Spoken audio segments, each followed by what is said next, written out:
Vamos lá, vamos abrir as Bíblias outra vez. Na carta de Paulo aos Romanos.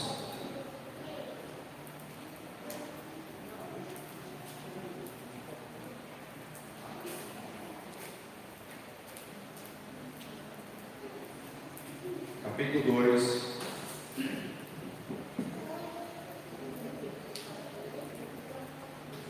Você já encontrou alguém que ele se achava digno do céu? Que ele se achava uma pessoa tão perfeita, tão pura, tão reta, que o céu nada mais era que uma recompensa, que um direito que ele tinha de receber.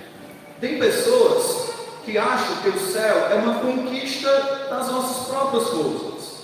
Se eu for alguém perfeito, alguém bom o suficiente, então eu poderei entrar no reino dos céus. E para isso, pessoas vivem uma vida religiosa e olham a vida dos outros com menosprezo, achando que a religiosidade dessa vida, dessa pessoa, dará o direito dela a entrar no reino dos céus.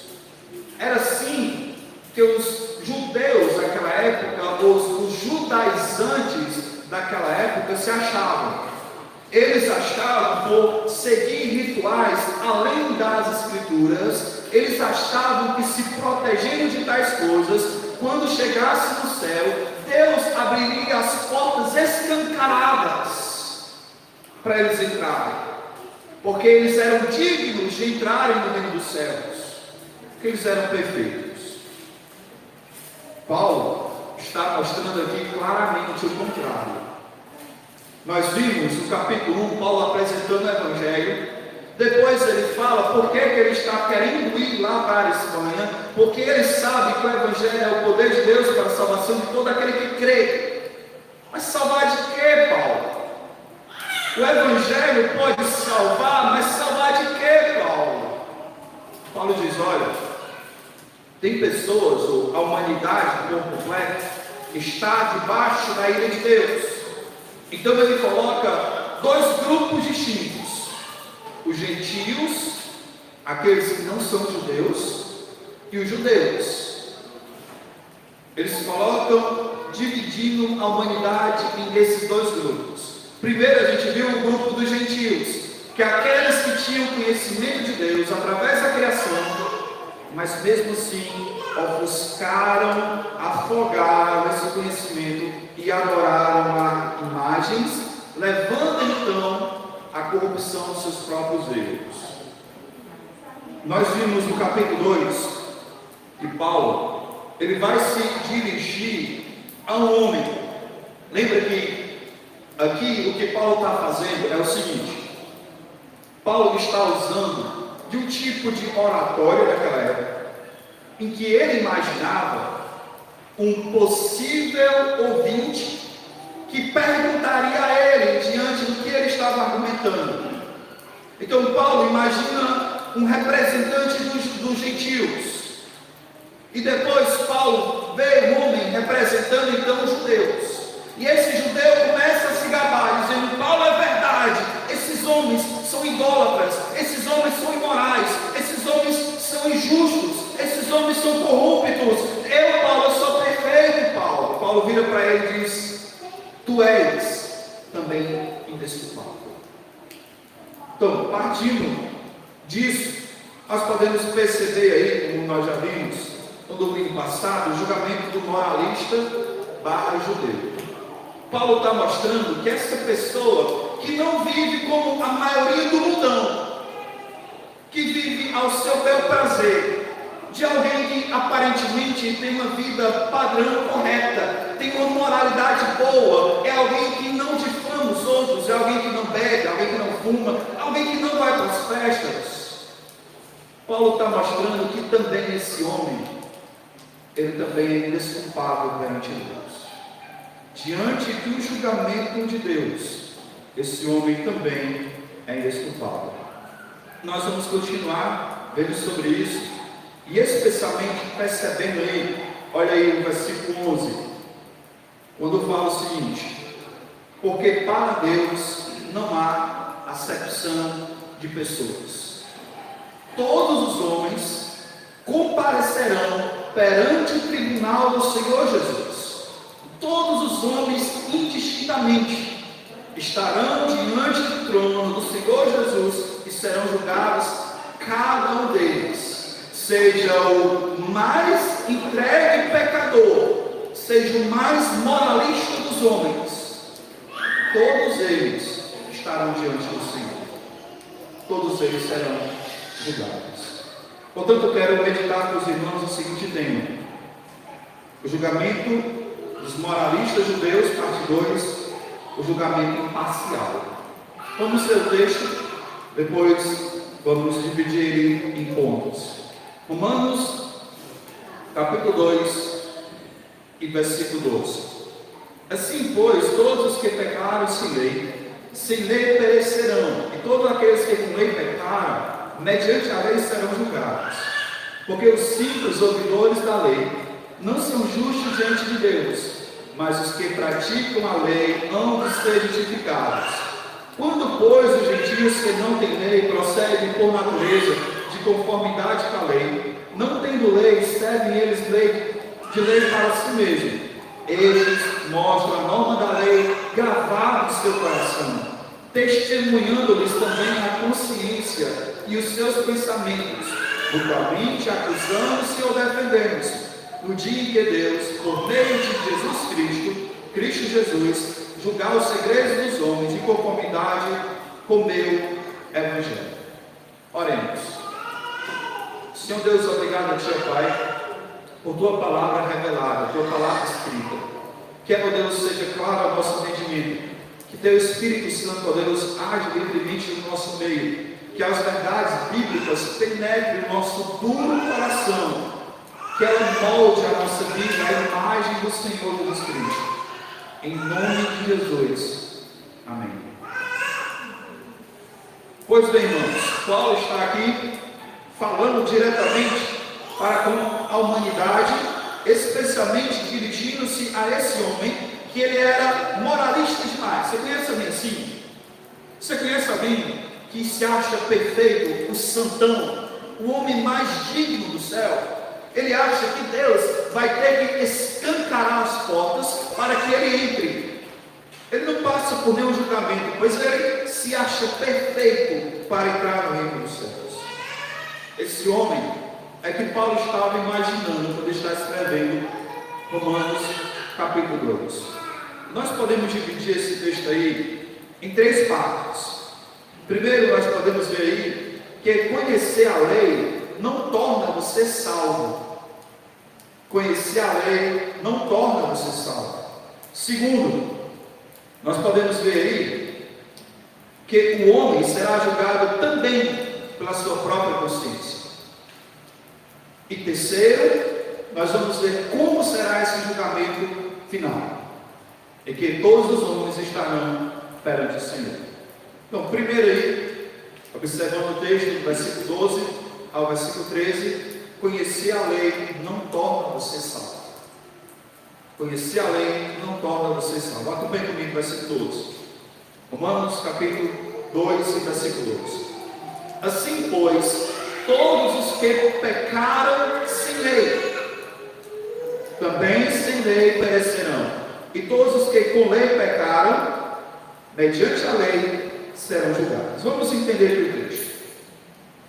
Paulo fala de alguém que pecaram sem lei. Quem foi esses que pecaram sem lei? Era aquele grupo de povo, aquele grupo de pessoas que não receberam a lei de uma maneira direta de Deus. Deus se revelou através do povo de Israel. Moisés, o líder, atravessou o Mar Vermelho, chegou no monte Sinai, e lá Deus deu as tábuas da lei, os 10 mandamentos. Ele era o povo, Israel era o povo que tinha recebido a lei direta de Deus, que era especialmente ali Deus tratando para com Israel. Mas havia um povo que não recebeu a lei. Talvez diante disso, o gentio que Paulo falou ali no capítulo 1, talvez pensasse: ei, Paulo, mas o julgamento de Deus é injusto, Paulo. Eu não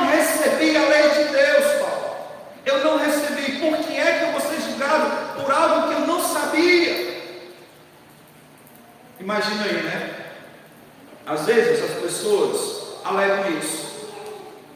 Fulano de tal, que mora em uma região totalmente distante, vamos imaginar uma tribo indígena, ali no meio da África, que nunca teve contato com nada, nunca ouviu falar do Evangelho. Nós vimos no capítulo 1 que mesmo assim ele é desculpado, porque Deus ele se revelou através da sua própria criação. Mas todos os homens serão julgados diante de Deus pela lei. A lei de Deus é quem julgará os homens. Mas alguém que não conhecia a lei, me diz uma coisa: você já chegou a ler a Constituição brasileira? Você já chegou a ler todas as leis criminais que é sobre nós, todos os brasileiros? Mesmo que você nunca tenha lido nenhuma lei, se você violar a lei, você é culpado. Porque independentemente se você conhece ou não conhece a lei existe. Se você quebra a lei, você é culpado. Normalmente o que acontece é o seguinte: os deputados, senadores se reúnem e formam então uma nova lei. Ele é o poder legislativo, ele cria uma nova lei, e a partir de então que essa lei é nova, a população tem o dever de conhecer essa lei. Tem um período de 40 dias, que é chamado de período de vacância, e que se alguém transgredir essa lei, então ele é inocentado. Mas passou os 40 dias, todos os homens, mesmo que não conheçam a lei, devem viver de acordo com a lei. Mesmo que os gentios que não conheciam a lei de Deus, mesmo assim, eles deveriam viver de acordo com a lei. Porque o texto diz: assim, pois, todos os que pecaram sem lei, também sem lei perecerão. Da mesma forma, o homem não pode alegar inocência diante de Deus por não conhecer as Escrituras. Uma vez que ele diz: Deus, eu nunca nem li a Bíblia, eu nunca nem sei decorar os 10 mandamentos, Deus, então eu não sou inocente. Não, é responsabilidade de todo homem conhecer a vontade de Deus sobre a sua vida. É sua responsabilidade de querer buscar saber o que Deus quer que você faça. É sua vontade buscar agradar a Deus em sua vida. Então, não conhecer a lei de Deus, não conhecer de Bíblia, não torna você inocente diante de Deus. Não torna. As pessoas, mesmo que não conheciam a lei, também serão condenadas diante de Deus. Ele continua: e todos os que com lei pecaram, mediante a lei, também serão julgados. Aí Paulo volta e olha agora para aquele judeu moralista e diz: olha, você que conhecia a lei de Deus, e você acha, por causa disso, você se acha digno do céu. Acontecia isso. Todos os judeus daquela época que Paulo estava escrevendo, todos eles frequentavam a sinagoga. Sinagoga era um prédio em que os homens se reuniam no pátio principal, as mulheres ficavam no pátio em cima por volta, ficavam em silêncio, e só os homens poderiam falar. Era lido então o texto todos os sábados. Todos os sábados os judeus saíam dos seus lares, se reuniam para ouvir a lei de Deus. E eles achavam que só ouvir a lei de Deus tornava eles puros, com um tipo de misticismo, assim como muitos crentes têm, ou religiosos têm, que chega em sua casa, deixa a Bíblia aberta lá no Salmo 91 e acha que aquele salmo vai mudar alguma atmosfera em sua casa. Não adianta de nada isso. Não adianta de nada você ler as Escrituras achando que por ler as Escrituras vocês têm crédito diante de Deus. Não. Conhecer a vontade de Deus e não se dobrar a essa vontade, não adianta de nada. Conhecer só aumenta o crânio, o cérebro. Não aumenta quando não aumenta o coração, não adianta de nada. Não adianta de nada isso. Por isso que Paulo diz que esses que conheciam a lei, por causa da lei, eles serão julgados. E o Senhor Jesus nos alertou sobre isso. Que aquele a quem muito é dado, muito será cobrado. Aqueles que sabiam qual era a vontade do Senhor, como a parábola mostra, que sabiam qual era a vontade do Senhor e agiam diferente da vontade do Senhor, esses sofrerão penalidade ainda maiores. Mesmo que você não conheça Deus, mesmo que você não conheça os mandamentos, mesmo assim você é culpado. Agora, se você conhece e age diferente, e age em rebeldia, você é ainda mais culpado do que aquele que nunca ouviu diante de Deus. Mais castigo terá aquele que sabia o que deveria fazer, mas agiu diferente. Por isso que Paulo está apresentando aqui, que não adianta só conhecer a lei de Deus, não adianta só saber a vontade de Deus. Tiago capítulo 1, versículo 22 diz assim: tornai-vos, pois, praticantes da palavra de Deus, não somente ouvintes, enganando-vos a vós mesmos, porque se alguém é ouvinte da palavra e não praticante, assemelha ao homem que contempla no espelho seu rosto natural, pois assim mesmo se contempla e se retira, e para logo se esquece de como era a sua aparência. Então, Tiago mostra aqui que não adianta você ler a palavra de Deus e não viver a palavra de Deus. Você conhecer os 10 mandamentos e não agir de acordo com os 10 mandamentos. Agora, uma pergunta bem pessoal. Eu creio que a maioria de vocês aqui, a maioria foram ensinados no catolicismo. Quando não no catolicismo, foi ensinado em alguma igreja evangélica, tem por base a ideia de que é os 10 mandamentos. Agora você cumpre? Você cumpre esses mandamentos de Deus? Só conhecer não adianta. Só conhecer a vontade de Deus não adianta. O versículo 13 diz: porque os simples ouvidores da lei não são justos diante de Deus. Eu imagino que toda a argumentação desse moralista judeu aqui cai por terra. O que ele olhava para si e dizia: olha, peraí, eu sou diferente dos outros, eu tenho a lei de Deus, eu sou o povo que segue a lei de Deus. E Paulo diz: não, isso não é suficiente para entrar no reino dos céus. Isso não é suficiente para ser justo diante de Deus.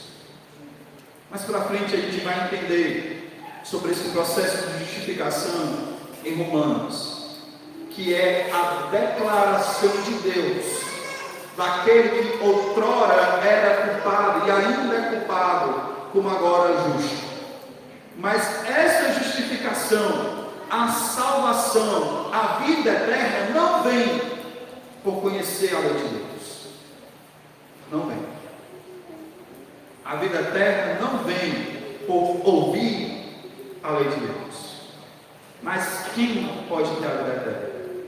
Mas os que praticam a lei hão de ser justificados. Olha, eu quero aqui dar um spoiler aqui do que vai acontecer em Romanos.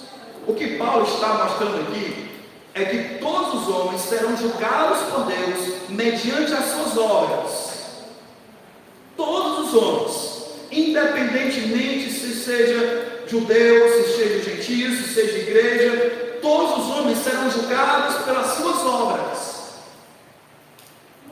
Como spoiler, ninguém será salvo. diante de Deus, todo homem é culpado diante de Deus. Tanto aquele que conhecia a lei, como aquele que não conhecia. Tanto crente como incrédulo, eles pecaram contra Deus. A humanidade inteira está debaixo do pecado. O que Paulo está mostrando é que diante da lei, ela revela que todo homem é culpado diante de Deus. Lá em Tiago, capítulo 2, versículo 10 diz assim: pois qualquer que guarda toda a lei, mas tropeça em um só ponto, se torna culpado de todos. Portanto, aquele que disse não adulterarás, também ordenou não matarás. Ora, se adulteras, porém matas, vem a ser transgressor da lei. Embora você não adulterou, embora você nunca assassinou ninguém, embora você nunca roubou ninguém, talvez você se ache a pessoa mais digna. Mas se você começar a observar a lei de Deus, você vai perceber que há muita falta em você. Talvez você não adore a Deus em primeiro lugar. Talvez você não dedique um dia ao Senhor. Talvez você já desobedeceu os seus pais. Talvez você já desejou algo dos outros. Talvez você já mentiu contra outro. Talvez você já transgrediu querendo a morte do outro. Então todos os homens estão culpados diante de Deus. Como saber disso? É bem claro nas Escrituras isso. Todos os homens estão culpados diante de Deus. Seja você conhecedor da lei, seja você não conhecedor. Todos são culpados diante de Deus. Segundo, nós podemos ver aí que o homem será justificado ou será julgado também pela própria consciência. Além da revelação escrita, a lei de Deus, o homem também será julgado pela revelação dentro dele, dentro do coração dele, que nós conhecemos por consciência. Versículo 14 diz assim: quanto pois os gentios que não têm lei procedem por natureza de conformidade com a lei, não tendo lei, serve eles de lei para si mesmo. Paulo está dizendo: olha, você judeu, você que se acha moralista demais, você que se acha perfeito, olhe, tem gentios que vivem a vida correta. Talvez você conheça pessoas assim. Talvez você conheça pessoas que vivem uma vida mais correta do que os crentes. Talvez você conheça na sua família, no seu bairro, pessoas que são mais fiéis ao que Deus mandou do que propriamente você. Talvez você conheça pessoas assim. Pessoas que não conheceram a lei de Deus, mas andam de conformidade com a lei. Por que isso? Por que existem pessoas que não maltratam os outros? Por que existem pessoas que é capazes de fazer o bem ao próximo? Por que existem pessoas que nunca ouviram falar de Deus, mas têm um padrão moral para as suas vidas? Por que existe isso? Versículo 15 diz: estes mostram a norma da lei gravada em seus corações. Essas pessoas mostram que existe dentro do homem o que nós chamamos de moral, do senso de julgamento entre saber o que é certo e o que é errado. Quem foi que constituiu isso? Quem foi que conduziu o homem à capacidade de saber o que é correto e o que é errado, sem nunca ter ouvido falar de Jesus? Vamos supor, vamos pegar a ideia lá da tribo no Amazonas. Peço ajuda das crianças. Uma tribo que nunca ouviu falar de Jesus. Mas lá naquela tribo, se você for lá, matar é errado. Se você for lá naquela tribo, tomar a mulher do próximo é errado. Mentir é errado. Matar os pais, maltratar os pais é errado. Quem criou essa lei? Quem criou a lei do homem buscar a justiça? Você já viu os animais? Hoje eu estava observando ali, fui ali na casa do Tomel, e quando eu vi um gavião. O gavião tinha pegado algum bicho, provavelmente um pinto. Veio, pegou, levou. Talvez, diante da situação, a galinha inicialmente ficou procurando, tentando, mas depois que já foi, pronto, acabou. Mas por que mamãe vai buscar a justiça da morte do filho? Por que dentro de nós há um sentido de justiça, de retidão? Por que nós buscamos o que é correto? Porque existe dentro do homem um senso do que é certo e do que é errado. Quem foi que criou isso dentro do homem? Lá em Gênesis capítulo 1 e versículo 26 diz assim: também disse Deus: façamos o homem conforme a nossa imagem, conforme a nossa semelhança, tenha ele domínio sobre os peixes do mar, sobre as aves do céu, sobre os animais domésticos, sobre toda a terra e sobre todos os répteis que rasteiam sobre a terra. Criou, pois, Deus o homem à sua imagem e semelhança. A imagem de Deus o criou, homem e mulher os criou. Diferente dos animais, os homens têm senso de justiça. Os homens podem raciocinar e dizer que isso é certo e isso é errado, porque a imagem de Deus está dentro do homem. Embora muitas vezes o homem cauterize essa mente, o homem começa a entender que tem coisas que é certa e coisas que são erradas, mas algumas coisas que são erradas, eles querem colocar dentro da mente que aquilo que era errado agora se torna certo, e aquilo que outrora era certo se torna errado.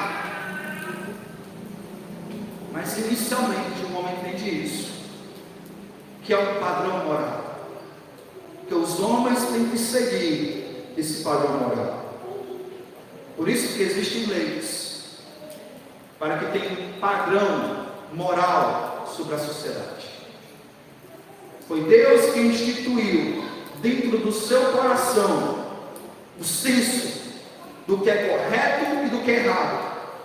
E você sabe de coisas que são erradas, e você sabe de coisas que são corretas. Deus escreveu como não nas tábuas ali de pedra, mas dentro da consciência do homem, a lei de Deus. Por isso o texto diz: estes mostram a norma da lei gravada em seus corações, testemunhando-lhes também a consciência. Já pensou sobre isso? Por que teve atitudes que você fez de errado, que pesou na sua consciência? O gavião, que eu falei anteriormente, o que ele fez não tinha consciência nenhuma, ele agiu por instinto. Ele fez o que era instinto dele, foi lá, ele pegou o pico e levou para cima. Era instinto dele. Mas se você fizer algo parecido, se você matar o filho de alguém, a sua consciência pesará. Você sabe que fez de errado. Por que isso? Por que às vezes coisas que você faz de errado pesa a sua consciência? Pesa, como diz o texto, os seus pensamentos. E diante disso, diante dos seus pensamentos, diante da consciência, ou acusa ou defende. A consciência serve para isso, né? A gente fez, a gente analisa, será que eu fiz o que era correto, o que era errado, o que foi que eu fiz? A consciência serve para isso. Olha, eu não estou dizendo que você deve seguir a sua consciência. Eu não estou dizendo que você deve seguir o seu coração. O coração é enganoso e desesperadamente corrupto. Só que há algumas normas na sua consciência que nós podemos ver de um reflexo mais amplo na lei de Deus. A lei de Deus, a revelação da consciência em geral da humanidade. É essa a lei de Deus. Portanto, mesmo que o homem nunca tenha ouvido falar de Deus, quando ele pratica pecado, a consciência dele, em muitas vezes, o acusa. Ou talvez o defende. Mas há algo inicial ali que ele pensa sobre o que ele fez. Ele começa a analisar o que ele fez. E terceiro e último, vamos ver aqui 3 verdades sobre esse julgamento de Deus. As 3 verdades importantes sobre esse julgamento de Deus. Primeiro é que o Senhor Jesus será o grande juiz nesse dia. Olha aí o texto, versículo 16. No dia em que Deus, por meio de Jesus Cristo, então, diante da Trindade, o que julgará os homens será aquele mesmo que se fez carne e habitou entre nós. Talvez, diante de um julgamento mais imparcial possível, nós podemos perceber aqui que aquele que julgará os homens será um semelhante ao homem. Será aquele que conheceu a tentação, mas jamais caiu nela. Será aquele que sabe dos dias difíceis, mas mesmo assim permaneceu fiel. O Senhor Jesus julgará a todos os homens.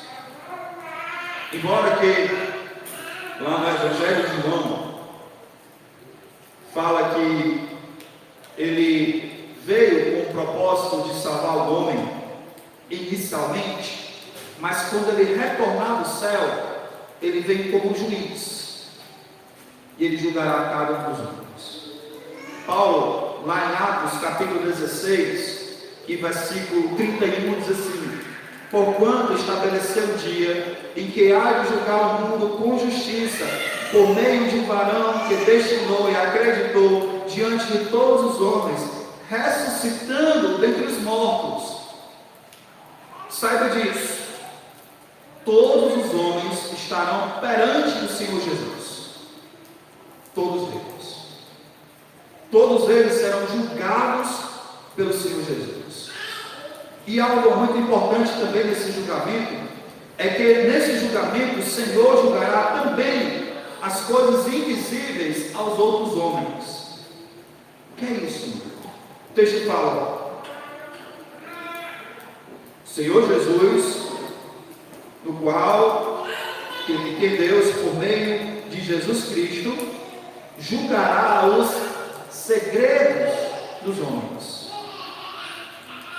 Nesse dia em que o Senhor Jesus julgará todos os homens, será revelado as ações que eles fizeram, as atitudes que eles tiveram à disposição e também as intenções do coração.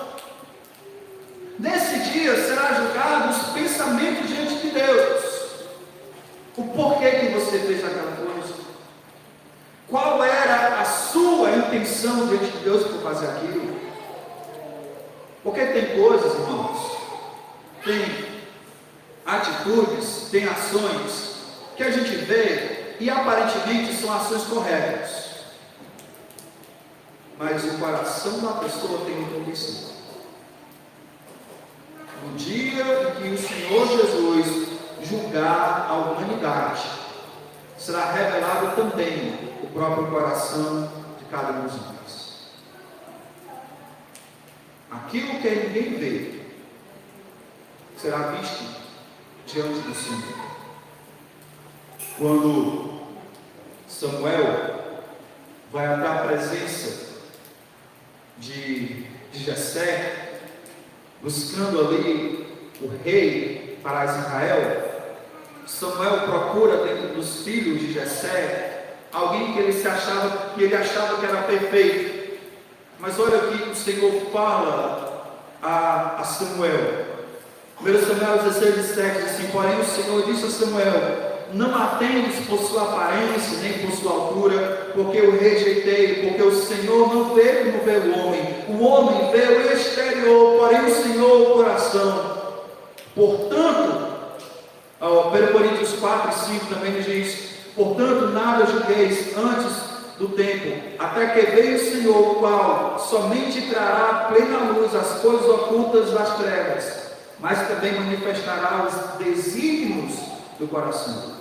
E então cada um receberá o louvor da parte de Deus. Então, diante de Deus, será revelado o que você nunca revelou para ninguém. Os segredos seus. Quando você estava sozinho, não querendo que ninguém visse o que você estava fazendo. Quando você estava com intenções erradas, Deus estava analisando ali também o seu coração. Então, pecados não são apenas atitudes que eu faço, não é apenas ações que eu faço ou deixo de fazer, mas também como meu coração estava diante daquilo. Que você pode agir de um jeito e seu coração está totalmente diferente. Deus julgará também o seu coração. Deus julgará também as suas intenções. E por último, relacionado a esse julgamento, o Evangelho será a base do julgamento. 16 de novo diz: o dia em que Deus, por meio de Jesus Cristo, julgará os segredos dos homens, de conformidade com o meu Evangelho. Paulo usa o meu Evangelho não porque o Evangelho pertencia a ele, pois o capítulo 1 já falou: o Evangelho é o Evangelho de Deus, o Evangelho de Jesus Cristo. Mas é como se ele tivesse uma familiaridade, é como se ele dissesse: é esse Evangelho que eu pregarei na Espanha quando eu for. Paulo está dizendo isso, e é esse Evangelho que condenará ou salvará o homem. Por isso que Paulo queria ir para a Espanha, porque era o Evangelho que seria a base do julgamento de Deus. Acompanhe comigo alguns versículos. Aí em Romanos mesmo. Romanos capítulo 1, versículo 17. Diz aí: visto que a justiça de Deus se revela no Evangelho. Deus revela a sua justiça no Evangelho. Versículo 18. A ira de Deus se revela no Evangelho. A justiça de Deus se revela no Evangelho. Versículo 20.